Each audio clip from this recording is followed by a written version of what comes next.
வெறுமனே நிறத்தை பார்த்து, வெறுமனே அழக பார்த்து, வெறுமனே பணத்தை பார்த்து, வெறுமனே இந்த குடும்ப கண்ணியங்கள் கௌரவங்களை பார்த்து திருமணம் செஞ்சவங்க தலையில மண்ணை வாரி போட்டு கொண்டாங்க.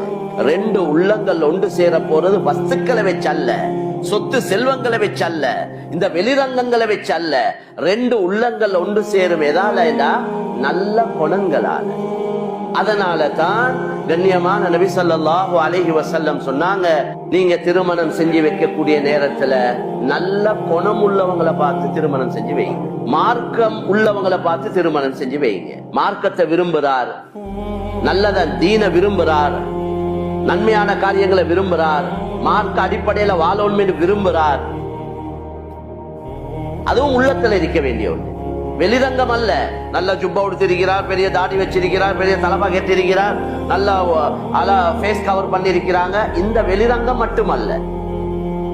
அது ஒரு பகுதி, அதுவும் இஸ்லாமியர்களுக்கு சொல்லப்பட்ட ஒரு பகுதி தான்.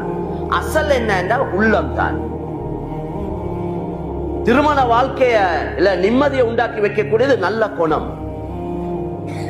அதனால நபி ஸல்லல்லாஹு அலைஹி வஸல்லம் தெளிவாக சொன்னாங்க, உங்ககிட்ட நல்ல பண்புள்ளவங்க, குணம் உள்ளவங்க, மார்க்கம் உள்ளவங்க உங்கள்கிட்ட பொன் மாப்பிள்ளை கேட்டு வந்தா நீங்க அவங்களுக்கு முதலிடம் கொடுத்து திருமணம் செஞ்சு வைங்க. நீங்க அதுக்கு முதலிடம் கொடுக்க இல்லை, அதை வச்சு நீங்க திருமணம் செஞ்சு வைக்க இல்லைன்னா பெரிய ஃபித்னாக்கள் குழப்பங்கள் உருவாகும் என்று நபி ஸல்லல்லாஹு